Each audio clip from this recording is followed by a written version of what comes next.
Welcome to the FU Money Podcast. FU, Dane. F you, Hugh. I think we got it right that time. Ooh, we did. Hey, today we started out talking about emergency plans. There's a Navy SEAL, has a license from the government to kill people, and he was asking us about emergency plans. And so we started the episode as emergency plans, and then we just got into basically all of our massive failures. Yeah. And we do have some tips. We'll probably break off a very short episode of our emergency plans, but we rolled with it. We're keeping it. Yeah. It made me sweat, but well, we're I'm just feeling being real, very real, like a $2.6 million mistake for me. And we're still dealing with that today, 3 years later. Yeah.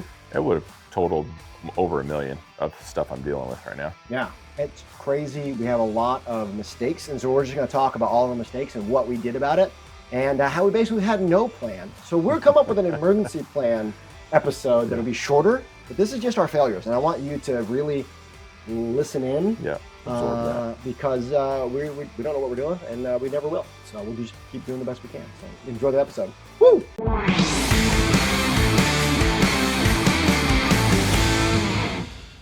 What's up, Dane? Hey, Hugh. F you. We'll get better at that, but we'll roll with it. So what are we talking about today, Dane? Today's an interesting episode, and I'm actually glad we're doing it because people often assume that when you're in finance or you have a YouTube channel or podcast about money, that everything's going right for you. That you really can't miss, and you're kind of the experts and the gurus in that space. And what I like about this episode is we're going to focus on when things go wrong, and that's a hard subject. Dun, dun, dun. Yeah, people don't like to be vulnerable, and certainly you and I do a lot of things right, not just for ourselves, but other investors, and things have gone really well. I don't know that we're doing a lot of things right. If you looked, I would say, agree to disagree. We're going in the right direction. Yeah. But however, we follow a lot of sound financial principles. Right. But we wanted to also get real and talk about some of our failures or things that have gone wrong in our personal portfolios and some big losses, as well as big challenges and changes that you and I have and are facing right now. What started this out was there was a listener who's a Navy SEAL, nicknamed Larry. Larry, the Navy SEAL, was like, yo, what do you do when shit hits the fan? Oh, yeah. He's basically like, what's your contingency plan? What's your backup? He's very, very serious. Yeah. And he's very, very thoughtful. Very calculated. And he was like, I want to know, what do you do when things go wrong? And so that kind of spawned that episode. We're going to talk about failures. Biggest way, whatever, people think, we're experts, we're gurus, whatever, who knows what our social media is saying. But basically, you get there by not going bankrupt and getting out with bumps and scrapes and bruises and living to fight another day. Yeah. And so we're gonna get real in this episode. Dane's got some very relatable stuff. Yeah, some fires I'm dealing with right now. As more of a new investor. Yeah. And more on the residential side, where yours is on residential year 1, year 2 investor, right? Yeah, absolutely. Mine's more of an intermediate. So I'm going to be talking about a $2.6 million failure that we're still dealing with. With any luck, we'll be out from underneath it soon. Right. But what went wrong? What's the emergency plan? What is our plan? And before we dive into that, I want to say, Hugh, when you approached that investment, you had all the faith and confidence that you did the things right, that you underwrote it. You underwrote it well. You did what smart investors do. We were big shots, but it was like, we've already done it. We've been around the block. We know what we're doing. We were already very successful with other assets in the same class, the same size. And we're going to talk about the failures and the mistakes that were made and what we've taken away, and we can help save other investors, right? But what I love about this is we make mistakes all the time, Right. Well, and you also go into things doing the best due diligence that you can. Even in my example that I'm going to give, I did all the due diligence I could, but still sometimes things take a left turn and you have to be adaptable and be ready for the unexpected. And both of us certainly got put in those positions in a different way, but kind of at the same time. Yeah, we basically, the short answer is we took all the advice and knew all the things and had all the confidence. We underwrote the deals properly. I don't think we were negligent. Actually, we were negligent, but we weren't unaware of it. Yeah, maybe we were cocky. Maybe we felt invincible because we were doing such a good job with the way we were doing things and all of our other things. And it led me to not underwrite various things that we weren't used to. We were not aware that we were supposed to underwrite those sections. And for you, I think the market turned. The market turned, and sometimes you get into partnerships that maybe you weren't as clear up front, or things weren't ironed out enough, and then when things hit the fan, everyone starts scrambling. But if you're okay with it, I'd like to kind of dive into your example first. Yeah, let's do it. Because it's a big example, and it kind of came about, and I was early on involved in you taking down that investment. And so partially I always feel this guilty, where I'm like, holy crap. I should have said something. Yeah, or not said something. Does that make sense? Because, so describe the asset class first of all. Okay. And a little bit about it. And the other thing too, both of our examples involve partnerships and clear expectations, and some just things I've personally learned. But basically, we're doing okay. I think I had $100,000 in the bank from a successful burr, and 3 investors got together, and they basically said, "Hey," so 2 investors got together and said, "Hugh, there's a $2.6 million investment up in the city that's nearby where you're investing. Why don't you come join us? You be the 3rd investor. We'll each throw in $100,000, $300K. We'll take this roughly $3 million thing down." And what type of asset class is it? It was 2 apartment complexes and a hotel. And which is pretty exciting. Right. In the realm of investing. And, if you look at Monopoly, it's house, hotel, or motel, hotel, or whatever. Right. And you guys were playing the game, the real estate game. We're coming out of 2021. We were scaling. Money was easy. And the other thing too is we would have represented 1% of the population for the open doors. So the population was 3,000, and I think it was like 38 doors. Right. So we would have been 1% on. Right. And what's one of the things you guys asked me to do for you? Go check the properties out. I think I was on a trip somewhere. You guys were all busy, and you're like, "Hey, you need to get up there and take a look at this and give us your thoughts and opinion." Yeah. And me being, like very new, especially to that type of asset class, I was walked through with stars in my eyes. I was almost jealous that the 3 of you could take that down. And I was like, oh man, this is a home run. And I think I even said verbatim, you'd be stupid not to take this down. Yeah. Well, something like that, right? Yeah, I mean, it was $2021, so it was like, okay, it's easy. We had some seller financing things. They'd carry, the deal worked out okay. And we did our due diligence with the fundamentals that we're teaching. We stuck to those fundamentals and we ran the numbers as best we could for the deal. Yeah. But what we did not do is none of us, first off, I made a big mistake as a partner, is I negotiated against myself, not realizing it. I said, I'll join and I'll kick in a 3rd, but I have to run with you. That was the first thing I said. They first approached me because I had motel experience, and they're like, listen, this is a hotel. Yeah. None of us have experience. What are your thoughts, and will you join? I said, I'll join, but I want to control it. And so control the operations. Control the operations. day-to-day.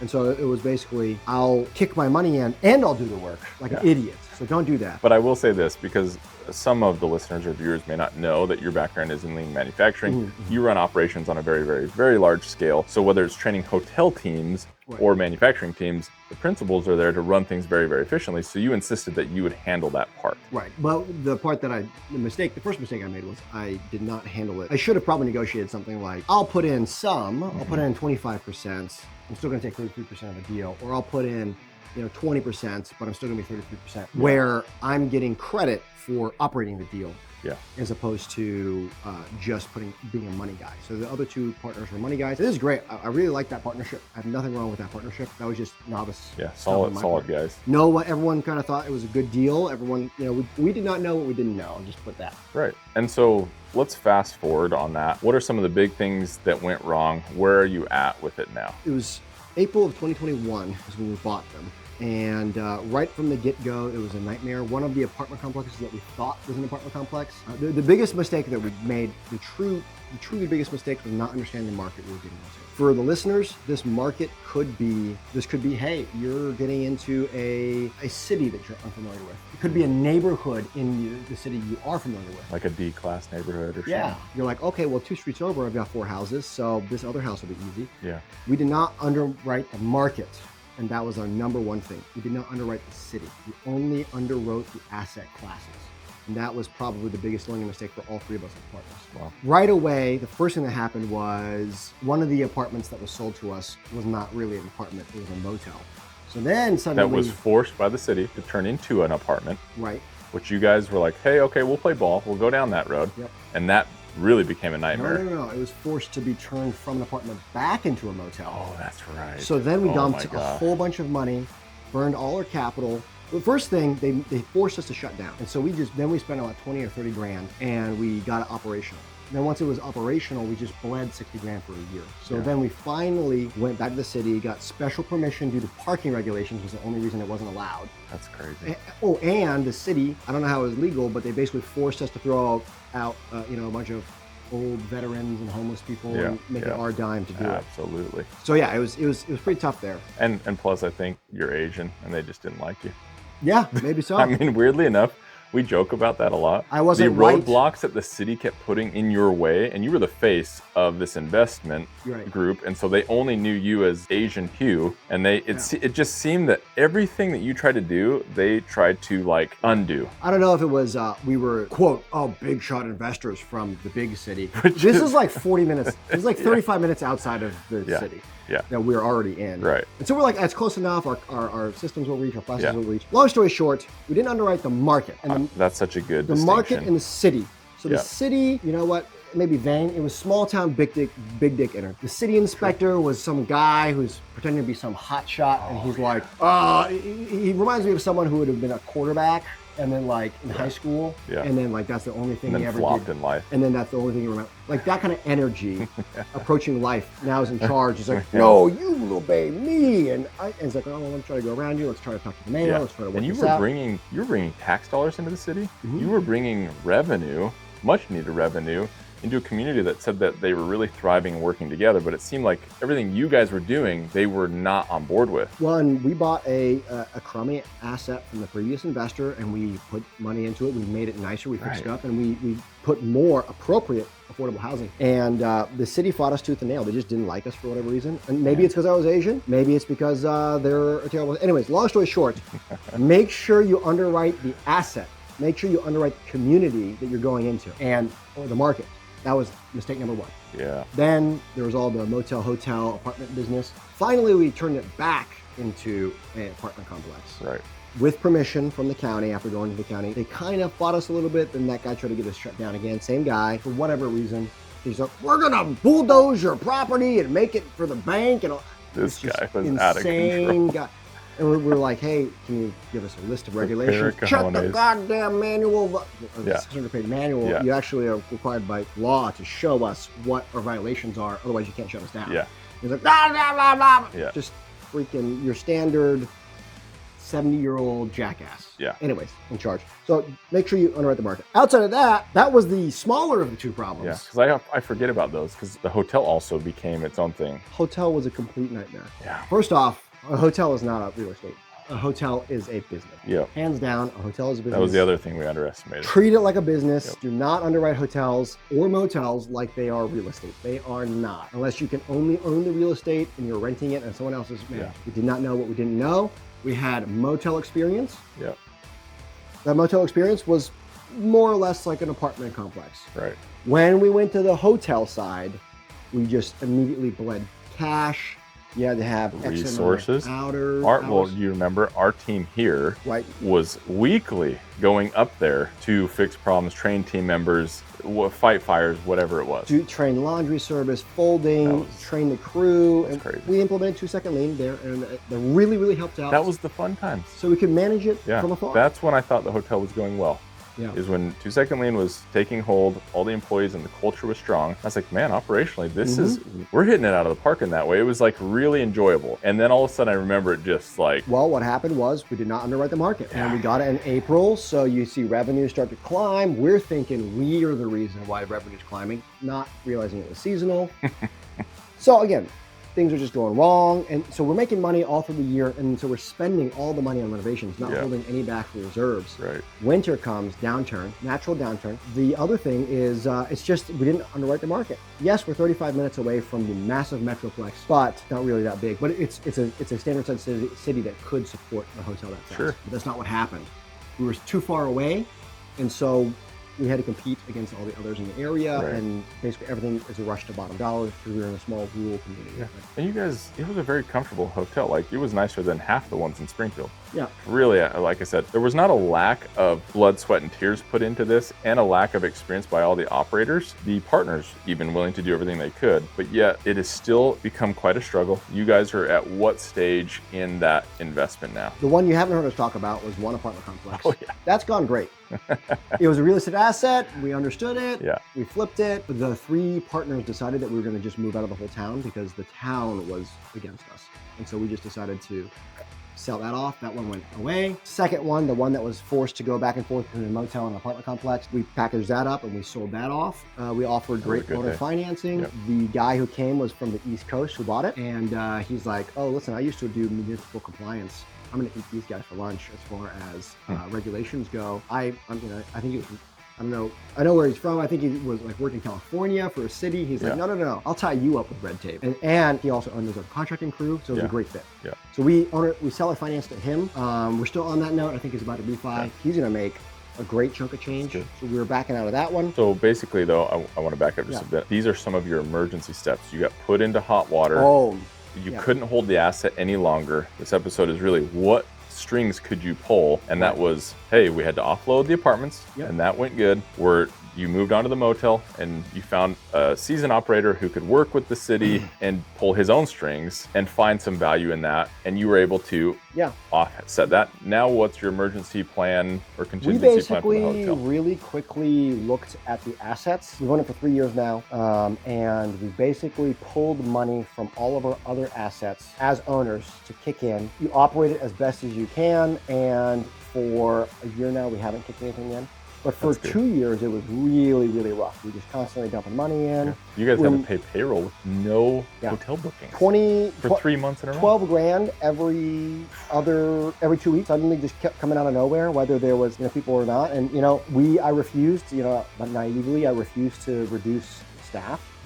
And just keeping the hours where they're at, trying to keep single mothers employed, literally, and just too big of a heart. Keeping them off the pole. Good for you, man. So one, we didn't have an emergency plan. That was the first one. We blew through all emergency reserves, and then I started siphoning money from all of my functioning real estates to keep it afloat. Then we formulated the plan. When the three of us as owners took a vote, we started selling it off at break-even price. And so even though this is the worst mistake we've made and we're still dealing with it, and time will tell, we will give you an update if it's terrible. At worst case scenario, I think one of the owners we bought him out, and basically we're gonna walk away with like 87 grand cleared. So between the two people that are left. So we each threw in 300 grand, we're getting the 300 grand back, and then we might clear 87. But we learned an incredible amount. And if you made nothing, would you have done it anyway? If I made nothing, would I have done it? Knowing what I know now, absolutely not. I hope the listeners don't get into a situation like this, but it's invaluable experience. Getting burned on a $2 million asset, $2.6 million asset has taught me more about people and partnerships and running and operating real estate. What is a real estate versus what is a business? Are you underwriting the market properly? I'm way more cautious about purchases I make now. Purchases that I put us and our other investors into, specifically from that event, it is invaluable. And if at the end of the day, I get out with 87 grand in my pocket. If I lose 87 grand to be out of this, I'll be happy.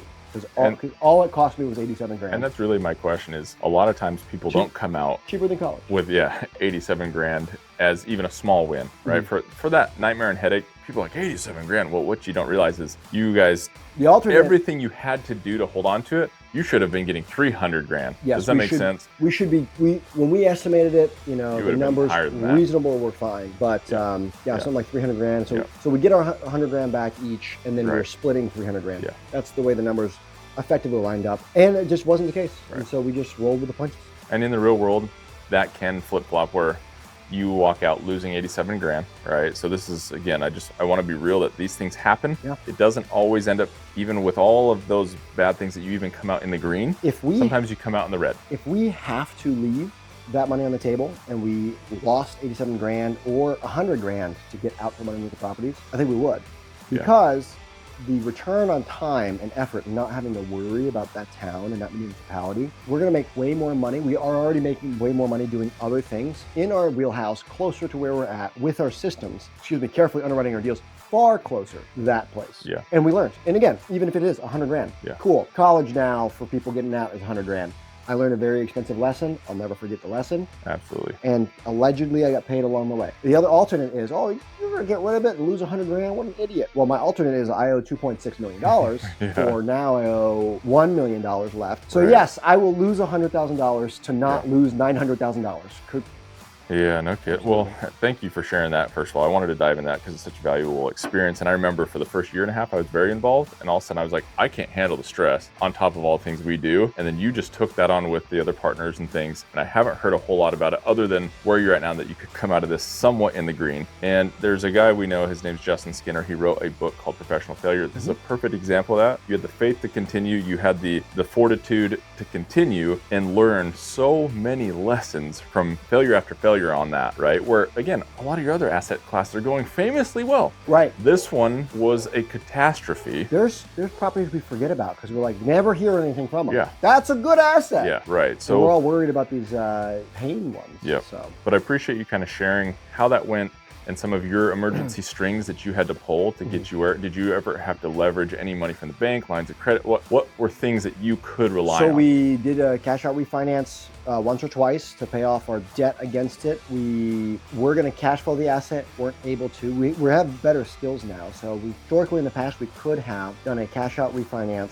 or we could have purchased it with more creative financing where we would have got the money to renovate up front. We would have borrowed that over 25 years. Yeah. That did not really, we just didn't have the skill set. We didn't have those tools in our pocket at that time. Now we do, so it's kind of a shame because I think we would have been okay. Yeah. But we had CapEx, the roof went out. We had a $20,000 dryer that died on us. How much was the roof? Roof was $58,000. We kind of remember the AC? That went out 3 times. ACs water heaters, $187,000. Water heaters. The week we bought it, it was like a $16,000 water heater bill because it we had to completely replace something. It was some kind of fancy water heater. Man, massive pain. I feel so much less bad about what went wrong for me suddenly. Thank you, Hugh. Yes. No, really though. Like, even worse. All we had was the faith that we would be okay. Yeah. We had wet behind the ears, glee, and the faith in ourselves that we were going to do it, and not really a good emergency plan. So don't do what we did. Yeah. We basically robbed Peter to pay Paul to get us through it. Yeah. Had things really gone bad, we could have fire sold one of the properties or two of the properties. In fact, at one point, also in the deal was a $50,000 crack house. So we did sell that off. And then at the end of the day, we had like 15 grand cleared, which immediately was consumed by a bill at the motel hotel that they were forcing us to go back and forth. Absolute, just massive pain. Biggest financial mistake I think I've ever made. I hope to get out of it okay. Yeah. We'll let you know if we don't, but we're on the right track. Right. But to answer SEAL Team 6 Larry's question, I don't know what SEAL Team he's on, but not on SEAL Team 6. Right. Either way, things can go wrong. And yes, we try to pull as many emergency strings as we have. We try to do our due diligence, but sometimes at the end of the day, like your emergency plan is pulling from every direction to make it work. And from the partnership perspective, all 3 of my partners were financially strong. And so I was financially strong. That's a good 2 others were financially strong. We were all very good communication. The only mistake I made was I probably should have negotiated for more chunk of the pie or less money up front when we took the project down. Right. But that's 100% down to just me not being there. But I had good partners. We got one of them out of there due to personal reasons. They wanted to be out of the partnership and move their funds elsewhere. So we got them out. The other partner and I took it over. And it was a good learning experience. I reckon this is my first partnership I was ever in, and I'm happy to have done it. But I made every mistake, every possible mistake we could make. Do you remember that within 6 months we almost bought a second hotel? Oh my gosh! Yeah. That would have been the worst. And a third. Yeah, that's right. We were looking at 2 others. We were like, let's become the hotel guys. Well, we really know. Look how good we are. We know what's going on. Yikes. We could do it again now. Yeah, but I think we could do it really well now, but now we have the skill set. Not in the city that rhymes with Buffalo. Yeah. Ever again. So my biggest takeaway: underwrite the asset and actually have backup plans. And our backup plans were beg, borrow, and steal. Rob our other accounts. Rob not our accounts, but our other properties that were performing well, to pay everything off. And then it was a lot easier to pay 187 grand for HVAC when we're splitting it 3 ways. That's still insane. I think one of our partners pulled the HELOC against his personal residence to be able to pay it off. And at the time he was married and his wife didn't know. Yeah. And he was like, you guys, we need to figure this out because if she finds out, I'm toast. Yeah. So many learning experiences. Yeah. Okay. So transitioning, mine was pretty crazy. Still dealing with it 3 years later. Yeah. One of the worst decisions we made, and the worst case scenario for that is that we should get out of there. Yeah. You've got, if you go back in time, you listen to our emergency savings episode, you would have found out that Dane was buying simultaneously flipping 4 houses. I think a lot about it, and I think I'll sum it up in this way so it's easier for a listener to understand what went wrong. I played with a very risky tool, and it was called a line of credit. And what that resulted in was me with a partner buying 2 rental properties and going through the motions of flipping them to be rented. And our idea was to flip, rent, hold for as long as we could, and then sell at some point after capital gains. You fast forward, rates changed, as we all know. Many people got burned on that, which means we were paying an interest only on a line of credit of 65 grand, which was eating up all of our net gain from the rental income. So you start to look at that and say, hey, we're not making money on these assets at all. We need to either do something about that, like up the rent, refinance, and you start trying to pull all the levers. Emergency plan, right? The thing we could never could have anticipated is rates going from when we bought it 4.7 or 5% up to 9%. So refinancing was not an option. Yeah, that's crazy. We were like, whoa, that's bad. And we thought we were being smart by negotiating the line of credit at a variable interest rate that had a cap. Well, the cap maxed out because of all the rates that went. So our payments, which were very manageable, and all things going like smooth sailing, with renters, really good renters. And I've had very good luck with renters. In both of these properties, suddenly the payment jumped up $350 to $500 on each property. And then the interest rate payment for the line of credit also went up.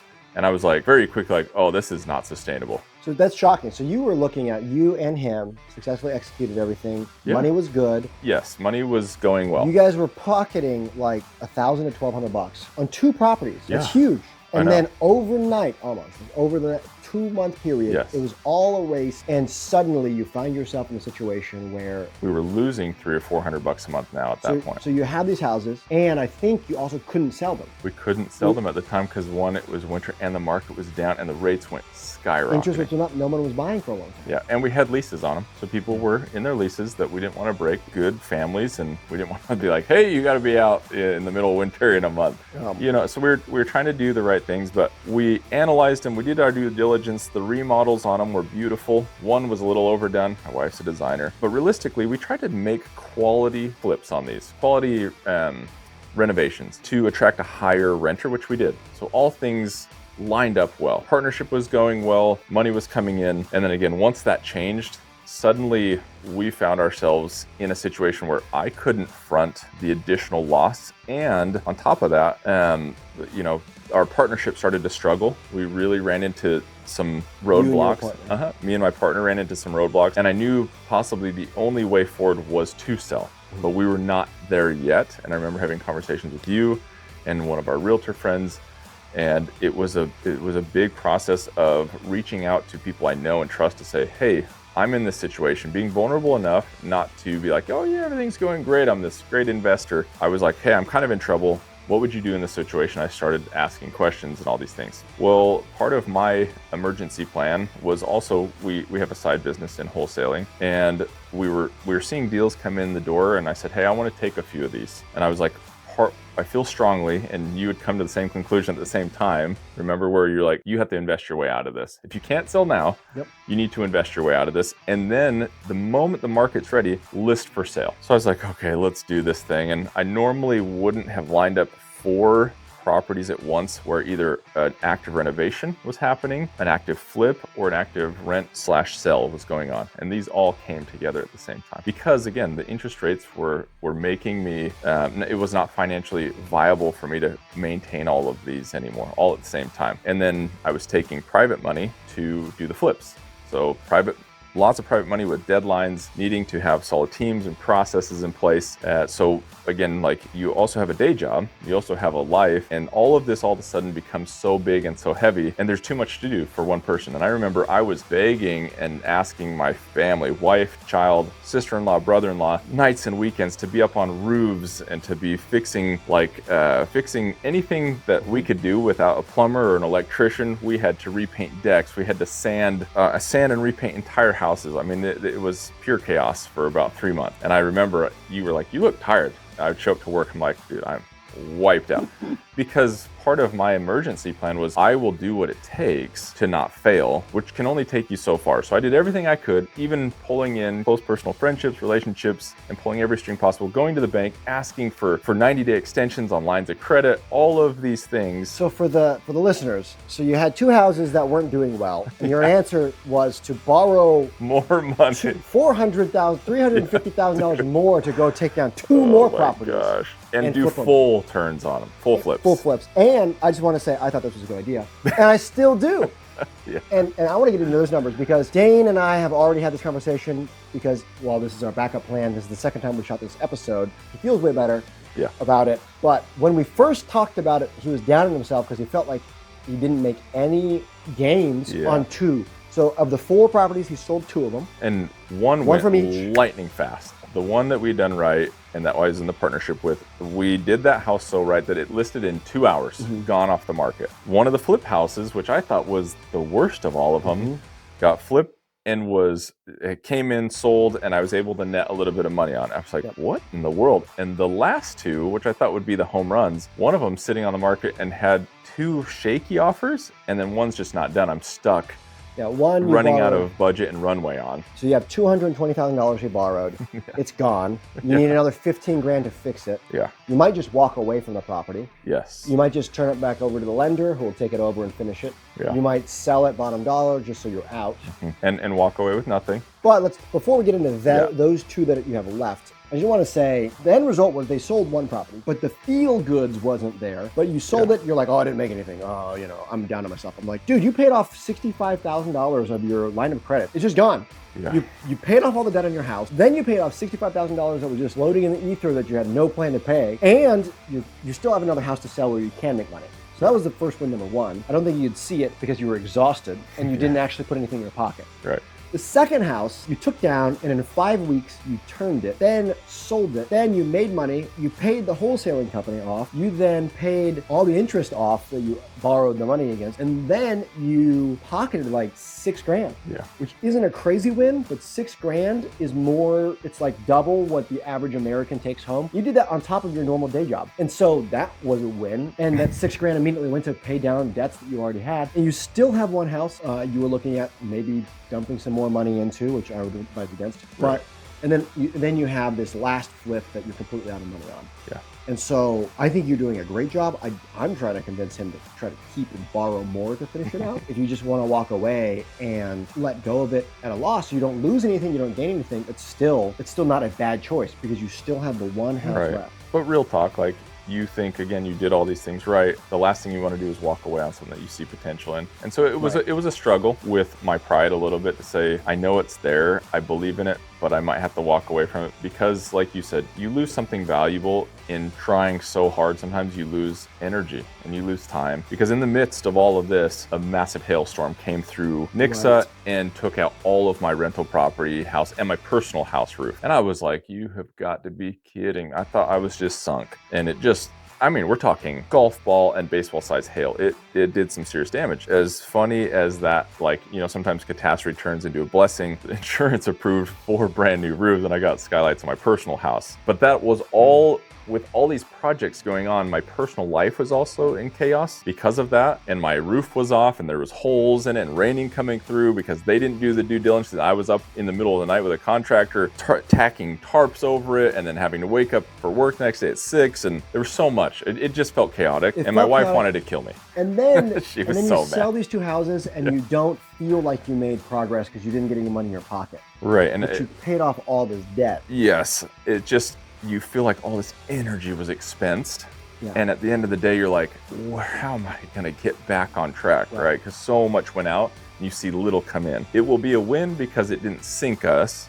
And I believe that there's money still to be made on the table. But the emergency play was rely on friends, family, relationships, the bank, pull in extra like mentorship and being vulnerable enough, as I'd mentioned earlier, to tell people I'm struggling, I'm going through these hard things, I need help, support, grace, whatever it is, because you won't always ride through smoothly. And again, these are the things that are going wrong. There are things that are going very right. My duplex and several other things are going very right. And I was like, thank you. And my emergency savings carried me through half of this because I did some things right. It's just, we will all face situations that seem so out of our control, so much bigger. I couldn't have done this 2 years ago. I probably would have had a meltdown or fall apart.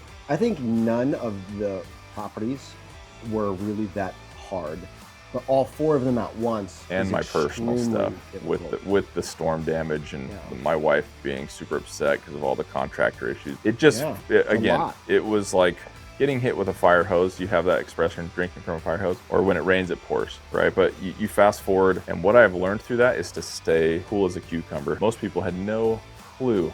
They'd be like, my life's so busy right now, I'm so stressed because my kids have baseball and all these things. I'm like, I'm dealing with 4 disastrous properties and hail coming through my roof. So my personal house is a mess, and I owe $400,000, $350,000. I have no plan to get rid of it. That has a deadline and interest bearing on it. And I was just like, but you learn again, in even Kim's like, how are you so cool about this stuff? Like, because one day we'll get through it. This too will pass, and we will find ourselves doing what we do, waking up and drinking tea in the morning and coffee. You still have to live your life and keep on keeping on, right? So it was a very hard learning experience. I will never take 4 things like that on. You're an actual investor now. Yeah, absolutely. I do feel like a real investor now. And I did make some classic mistakes with, again, using risky tools. You harp on me all the time about, hey, I was wondering how all these people were going out and scaling so quickly and they were pulling lines of credit to do it. This is correct. Let's get into that because it's a valuable lesson for people to learn. You went full-blown Dave Ramsey. I do not like Dave Ramsey. He makes all his stuff about, oh,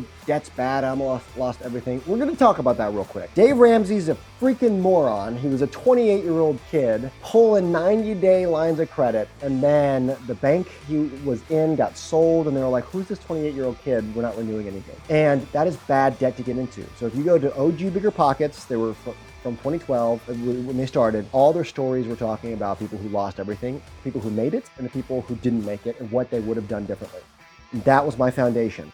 For a while, I think it was 2020 and 2021, I had a lot of friends, investors, you and your partner, and also friends in our group. They were scaling super fast, and I wasn't. And I was just like, man, we have more resources, we have more experience, we're taking down bigger things, but we're not scaling as fast as they are. Is there something I'm missing? The answer was no, they're using riskier things, and it almost cost all of them, and it did not cost us.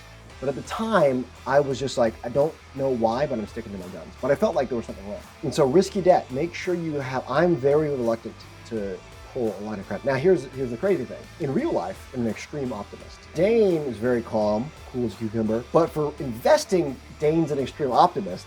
For investing, I am like super pessimistic. I'm like, what will go wrong? How are we gonna deal with it? I don't trust it. And I'm just like, it's funny because I hear all my friends who are like, all my investor friends who are like, hey, you want to go on this, $100,000 deal? You want to go on this, $2 million thing? And I'm like, no, because of this and this and this. And what about this? And what about that? They're like, whoa, Hugh. I'm like, no, I want the answer to this, or I'm not going to, I'm not getting anywhere near that unless these things are answered. And it's funny because I'm a super, super optimistic person. I'm just an informed optimist. And so I want to know how I'm going to make it when everything goes wrong. And then if I can justify that, anything positive that happens, we're happy with. And that's the way we underwrote the properties that were our biggest mistake ever. Yeah. We just didn't know, didn't have enough experience to actually underwrite it properly. Yeah, absolutely. Well, and again, you don't see these things coming. No one could see the rate interest shift. Otherwise, I would have negotiated. Here's the 2 things that I did smartly. By taking that risky tool, I negotiated a variable interest rate with a ceiling. Otherwise, it could be 15% right now. Right. Not, goes up, you're still and a very undervalued or under-talked about, I think, asset is having an incredible relationship with your bank. If it wasn't for my banker and being able to call them and say, hey, I'm kind of in trouble. I didn't realize this, real talk. I probably need your help getting out of this. Go listen to our banking episode because not all banks are created equal. Right. If it was just a commercial bank and it was a Chase or whatever, they would have been like, we want this money now and we want all of our fees and crap and we're never going to work with you again. My bank saved my butt. No joke. I have her personal cell phone and she's like, Dan, I will talk to the president. I will get a 90-day extension. We're behind you. And the relief that I felt that they would help us through whatever those next steps were and keep the interest rate locked at a reasonable place where I could figure those things out without the whole amount coming due overnight, which it almost did. Believe me when I tell you, that is a miracle and more valuable than having a bigger line of credit or more access to more money, because these people were willing to have my back.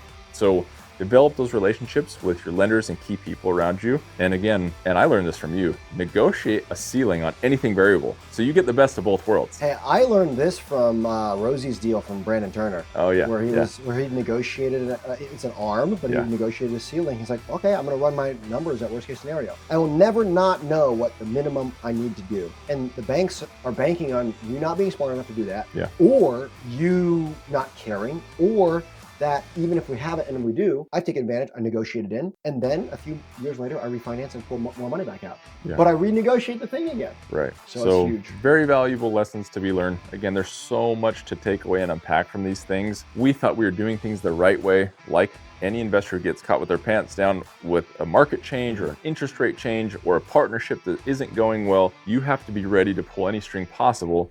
Worst case scenario, I knew I could sell my duplex. I knew that that's the last thing I wanted to do, but I had an asset as a backup to cover me, and my own personal house has a lot of equity. I wouldn't be living in a cardboard box. So I was like, okay, we'll get there. I might lose a lot and have to start over. And my very, very, very backup plan was I was gonna sell all my crypto and settle up. I would have sold. I didn't want to. I know. I would have sold your crypto over selling. You talk about gambling, or no? You talk about the lottery. Yeah. This is my lotto ticket. I bought like 300 million Shiba Inu, and it's going nowhere. Everyone laughs at me, but the moment that hits $1, you'll never see this guy again working a day in his life. But the whole idea is this. That's my YOLO FU kind of funny plan where all my effort in life might only amount to this much, and then my stupid whatever, what do they call meme coins, ends up making me the most money in my life. But realistically, I had enough of it where I could pull it out and get $20,000, $30,000 ahead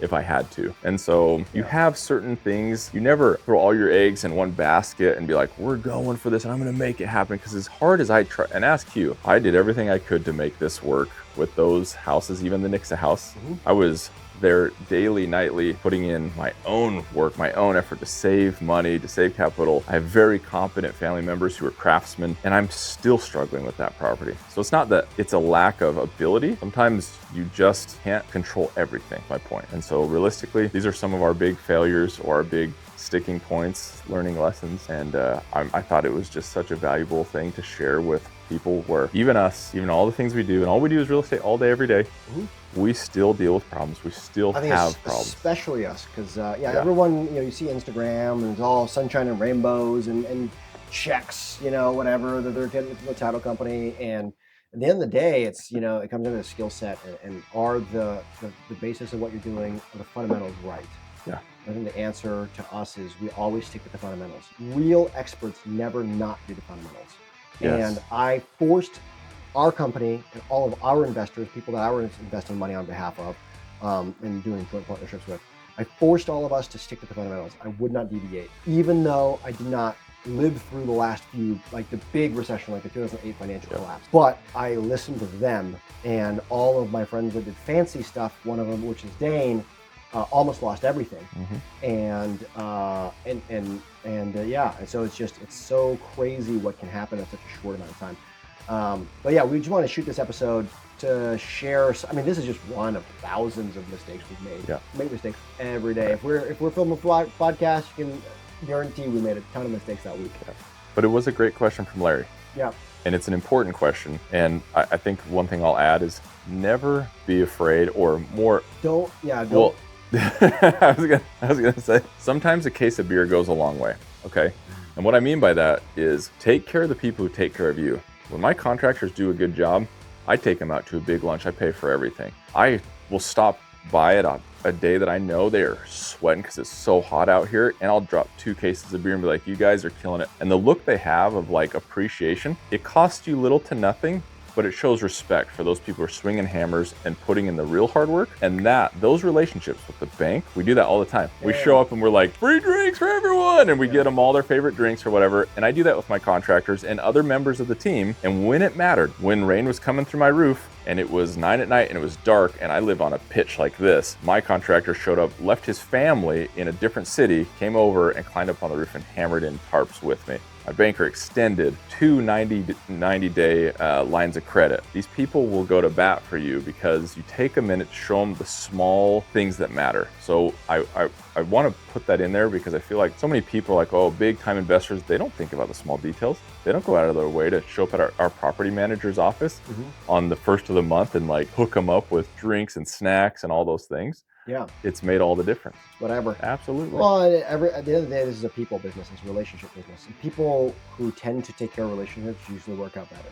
Yeah. We had contractors that, I don't know if you saw some in the background earlier, they left. And one of the things is I have 4 cases of beer, one for each contractor person, Friday afternoon. Yeah. And when they left, I said, guys, when you guys are, don't drink this on site, don't be on a prop, but when you roll, here's some beer, thank you so much. Yep. I remember one time in the last 3 years, I don't remember what event it was, but I had no money. I couldn't buy anything. And I gave eggs. I had eggs for my chickens. You make amazing eggs, by the way. Well, your chickens make chickens make eggs. I don't make beautiful eggs. But so I had no money. I couldn't even afford to buy beer. I was like, guys, this is all I have. I take care of my chickens, and here's eggs for my chickens. These are farm fresh eggs. And I just gave them eggs, and they just loved it. And so just never be afraid to do that. But these are some of the mistakes we make. We will continue to make far more mistakes. Absolutely. Dane still has 2 big question marks. I technically have 2 big question marks, so we'll come back with a follow-up episode. Yeah. But make sure you listen, subscribe. Ask the questions. I know this was more of a advanced episode, but we want to show you up front that we fail all the time. We're full of failure, and that's great. But you persevere. Yeah. So remember to like. We'd love a 5-star review. We listen to every comment. We listen to questions. Some questions make their way to a full-blown episode like this one did. Yep. Other ones, we try to answer short in the intros. And again, we love it, guys. And we also have the sister podcast called Small Biz Rescue. If you want to check that out. Absolutely. And we'll see the listeners next time. Cheers. Woo! Cheers. For them. So. Yeah. Guys, remember, until next time, F your finances. Cheers. Hey, everybody. Thank you so much for tuning in. As always, Hugh and I really, really try to deliver value in these episodes. So if you learned something, you thought something was funny, you enjoyed a guest, please hop on to wherever it's being hosted, whether that's Spotify or Apple, and drop us a 5-star review. If it's anything lower than that, email us separately. We may or may not respond, but at least all of the things that we did right, let us know. And truly, if we did anything wrong, or if there's guests that you want to see, we aim to please, and you just want to be a guest on the podcast, how can they get a hold of us?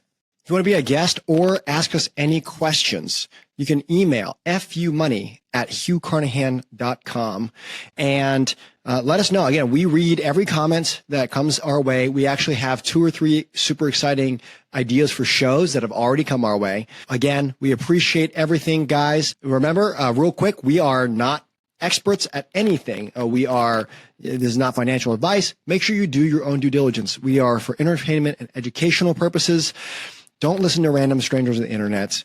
We hope to share our message to get as far as we can to normal, everyday folks, blue collar folks, military folks. This is information that all of us should have. And so if you liked it, please share it. Guys, we will see you in the next episode. Woo! Woo!